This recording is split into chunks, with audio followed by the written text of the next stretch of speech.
17 years into his 24-year Hall of Fame career, Dennis Eckersley did what only two had done before him by winning MVP as a reliever. So let's look at exactly how that happened and what needs to happen for a reliever to take home the Cy Young and MVP awards.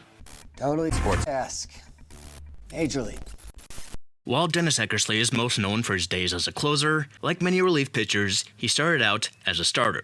He was drafted by Cleveland in 1972 and made his debut 3 years later, posting a 2.6 ERA in 24 starts while striking out 152, good enough to win the AL Rookie Pitcher of the Year as he became a fan favorite with his pretty recognizable appearance. He would pitch 2 more seasons in Cleveland with 1977, giving him his first All-Star appearance, and saw him throw a no-hitter against the Angels on May 30th, with only 2 runners getting on base. He would then be traded to the Boston Red Sox to start 1978, and over his first 2 seasons there, he won 37 games while having a 2.99 ERA in both years, having the best ERA plus in the league in 1979 as he finished 7th in Cy Young voting and 4th in 1978, which is also the first year he garnered MVP votes. But after these 2 years, his time in Boston wasn't as great. He did make the All-Star team in 1982, but that was the only year his ERA wasn't over 4.2. His fastball wasn't as sharp, leading to less strikeouts and leading him to develop a slider that would help him in the future. And with this, he would get traded once again in 1984. With him and Mike Brumley getting traded to the Cubs, while Bill Buckner would head to the Red Sox, and I think most know how that ended up. But in Chicago, he pitched better than he did in Boston in 1984, posting a 3.03 ERA in 24 starts to help the Cubs make their first postseason appearance in 39 years. He would have another good year in 1985 with a 3.08 ERA and the best strikeout-to-walk ratio in the league, but in 1986, he declined, as his ERA rose by 1.5 and his walks per 9 was the highest in the league. And a big reason for this was his personal problems with alcohol that led him to enter rehab after the season was over. Then, for the 3rd time in his career, he would get traded to start 1987. This time it was to the Oakland Athletics. From the beginning, Tony La Russa intended to use Eckersley as a reliever, either as a setup man or a long reliever. He did make 2 starts in his first 2 months in Oakland, but he was mainly used as just that during the time, a long reliever and a setup man. And the man he was setting up was Jay Howell, and after Howell was sustained an injury, this opened the door for Eckersley to become a closer. And he took full advantage. He converted 16 to 20 save opportunities, while having a 3.03 ERA in his last year that he would pitch more than 80 innings, while his K per 9 rose by nearly 3 points. So this year proved that Eckersley was more than capable to be a full-time closer, and 1988 would prove that he was the best in the league, as he would go on to revolutionize the role.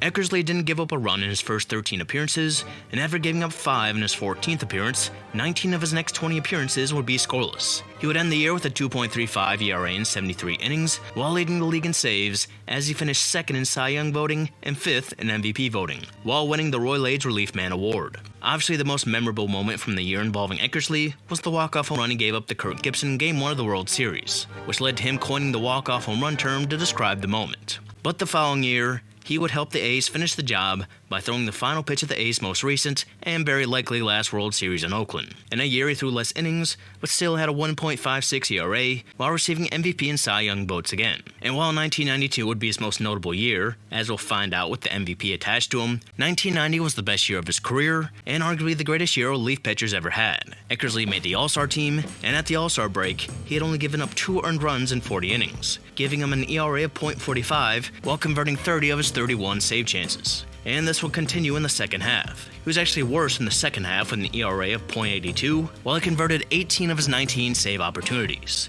giving him 48 saves on the year. And more than that, he had an ERA of just .61 and 73.1 innings. And throughout the year, he walked just 4 batters, resulting in a strikeout-to-walk ratio of 18.25, and this resulted in just 2 Cy Young votes. It was a great year for pitchers, with 2 of Eckersley's teammates getting more votes than him. But what's weird is that Bobby Thigpen took the Relief Man of the Year award home. It seemed that the award was just given to whoever led the league in saves, though Eckersley was obviously better. And 1991 would be his worst year in this time period, but it still resulted in an All-Star appearance and 43 saves. And that brings us to his 1992 season. He got off to a strong start as he had in the previous years, giving up just 1 earned run in both April and May, and a couple bad outings to start June inflated his ERA to 1.87 as he converted all 22 of his save chances as he appeared in the All-Star game. And in the second half, he threw 47 innings, converting 20 of his 32 save chances, giving up 10 earned runs for a second half ERA of 1.91, which matched his season ERA. He ended up leading the league in saves at 51, as he converted 51 out of 54 chances while compiling a 7-1 record. going a long way in helping the A's win the AL West. And after receiving Cy Young votes in 5 previous seasons, this will be the year that he broke through, as he received 76% of the vote to win the Cy Young over Jack McDowell and the ones with the strongest cases in Roger Clemens and Mike Mussina, becoming the 8th reliever to win the Cy Young. And it didn't end there, as in a rather shocking result, Eckersley took home 78% of the MVP vote to win MVP over Kirby Puckett and his teammate Mark McGwire. And what's even more surprising than just the fact that a reliever took the MVP home is that this was the 3rd time that a reliever won the MVP. The first was given to Rollie Fingers in 1981, when he had 28 saves while compiling a 1.04 ERA in 78 innings. And an important note here is that the 1981 season was a shortened split season as a result of a mid-season strike.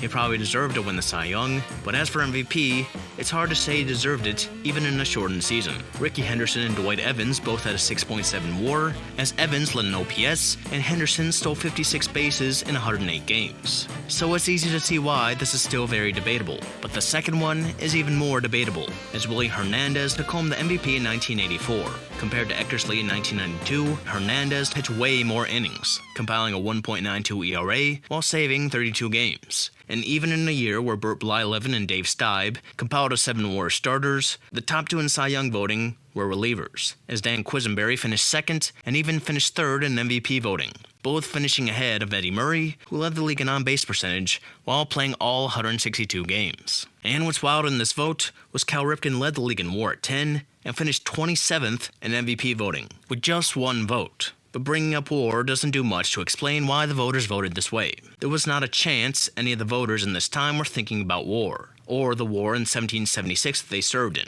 RBIs, batting average, pitching wins, and team record were perhaps of the most important in voting at this time. And at the time, the saves term was a new and trendy term. And just like Eckersley being important coining the walk-off home run term, Dennis Eckersley is huge in the one-inning save becoming the norm. As mentioned, Hernandez pitched a lot more in his Cy Young season than Eckersley did in his. And outside of Rollie Fingers in a short 1981, the first 5 relievers to win the Cy Young pitched at least 100 innings. It was really Tony La Russa who introduced and innovated the closer position. With the arm problems Eckersley was facing, La Russa always intended for him to come out of the bullpen, but as he stepped into the closer role, he was the first to almost exclusively appear in the 9th inning.